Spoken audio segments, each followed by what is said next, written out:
Now, the study of etiquette may seem a little arcane, but yet in reality, all etiquette is to ensure that we're behaving in a way which helps in the interaction that we're in. Today, we're going to look at Zoom etiquette and 5 tips to ensure a great Zoom meeting.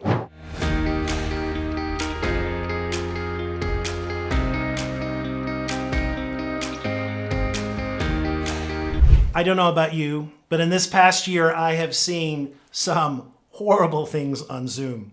I've seen people picking their nose. I've seen people being distracted and banging their microphones, etc. Today, we want to put a stop to that. We want to look at Zoom etiquette and 5 tips on how you can run a great Zoom meeting. So tip number 1 is to start ready. You know, what's incredibly important is that the beginning of the Zoom meeting should not be the moment when you are doing a check on the audio, a check on the video. Let's face it, there is nothing more annoying than getting to a meeting and all of a sudden a person talking and you can't hear them. And then the person goes, and then you can see them frantically searching for how's their microphone connected or if their video is on or not. There's opportunities before the meeting to actually have that check and to make sure that everything is working before you get on the meeting. It's a sign that you're professional. It's a sign that you care, and it's something that we all should be doing.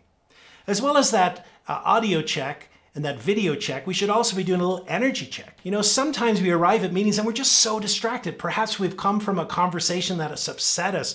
Perhaps we're distracted on something else that's happening later on. The beginning of a meeting just before we get on is an opportunity for us to refocus, to put our attention where it should be, so that when the meeting goes live, we're ready to go and we're fully attentive. The second tip is to be fully engaged.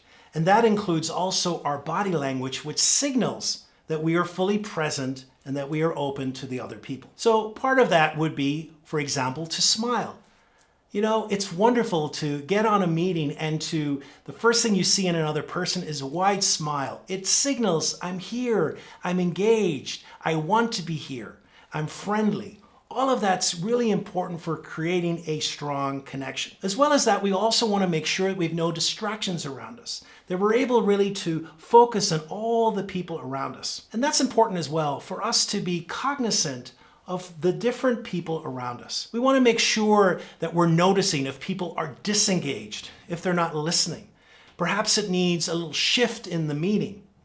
All of this is a signal to other people that I'm looking out, that I want the meeting to be successful, and that I'm fully engaged with everyone who is on the call. Picking up from the last point, the third tip is to follow some microphone etiquette. So what we want to do is to create an atmosphere when whoever is talking at the meeting is not distracted and has the floor.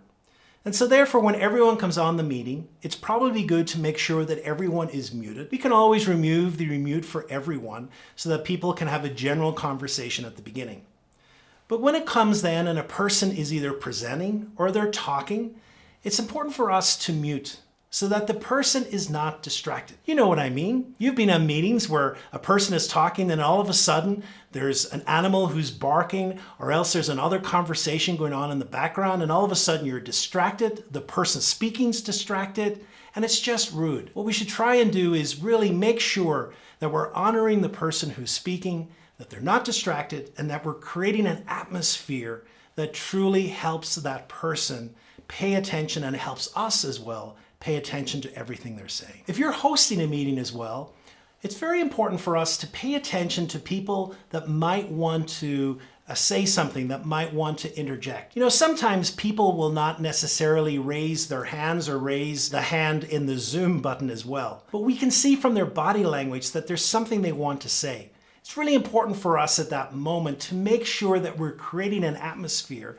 that allows that other person to contribute and to say something as well at that point in the meeting. Today, I've just got 5 tips, but there are many, many other tips that can ensure that we have a great Zoom meeting. I'd love for you to comment below, add in what are some of the things that you have found helpful, that you have used to ensure that the meeting goes well and that Zoom etiquette is upheld. The 4th tip is about our cameras. Now, I am going to say something that will not be popular, and I perfectly understand that. But here's what I'm going to say. that if we are in a meeting, and that meeting is important, then it is vital that all the cameras are on. I've noticed a trend, and the excuse is this: oh, I've got Zoom fatigue. I don't want to turn my camera on. And I understand. I do understand that we have meetings back to back and we get tired.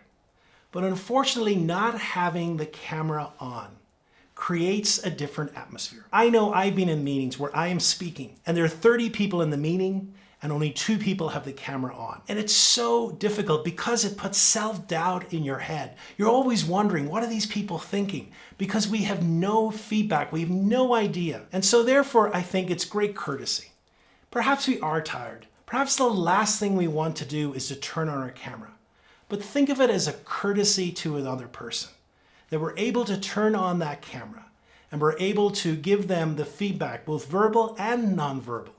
And it will help improve the quality of the meeting. And the 5th tip is dress for success. Now, when it comes to Zoom, we've gone through many different feelings and thoughts about the clothing we wear, and certainly the Zoom environment is a little more casual, and that's okay. But here's where clothing becomes important. You know, clothing impacts our mood. Clothing impacts how we feel in that moment. Clothing impacts how we show up. And so I would just say that if this meeting is important, that if it's important for you to show up with confidence, that you choose clothing that helps you do that. That you choose clothing that helps you feel that you are confident, that helps you feel that this is an important occasion, because that has the power to change how you show up. It has the power to change the quality of your voice and has the power to change the quality of your engagement. So there we have it, 5 tips to improve our Zoom etiquette.